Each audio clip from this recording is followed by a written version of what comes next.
today, there's still a significant population around the world that does not have access to financial services at all. And if they do, they're not quite tailored to meet their daily needs. Bringing financial services to 3 billion people requires new technologies, new business models. It requires new sources of innovation. Nimble, creative, and locally rooted startups are uniquely positioned to design these solutions to the underserved in a way that truly meets the low-income customer needs. It doesn't matter what your status in society is, like you deserve to have a good service.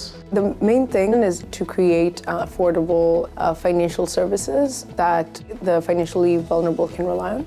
And can we develop solutions that help their overall livelihood, and by doing that actually create more value for us as a partner? Entrepreneurs usually face 3 challenges: accessing early-stage capital, sourcing the right talent, and building the partnerships they need to scale. And Catalyst Fund was built to address these challenges.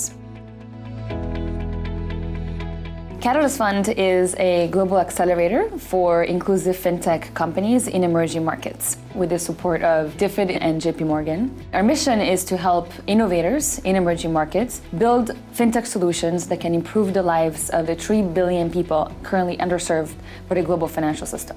Over the last 4 years of the Catalyst Fund, we've really begun to discover that these companies cannot thrive in isolation. And we really want to be there to help the financial services for inclusion agenda move forward.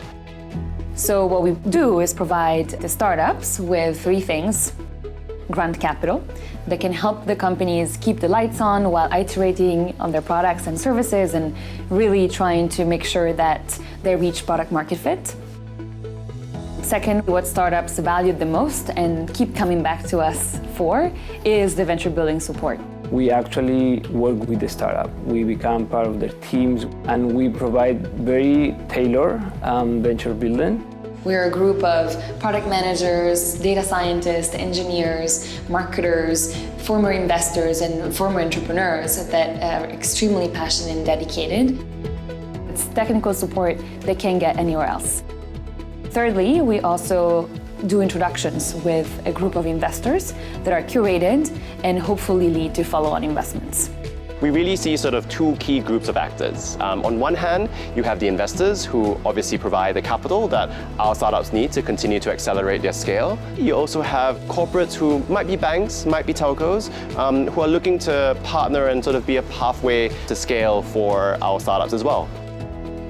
We source and select companies through investors because we believe that building that intimacy between investors and startups early on is extremely important. Our investor committee is in charge of scouting the markets and telling us who would they like to see as participants in the Catalyst Fund.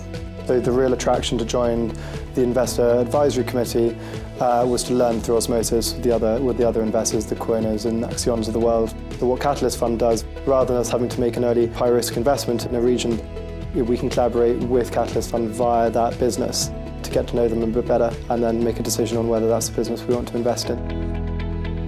The Catalyst team came in and helped us build out an initial software platform.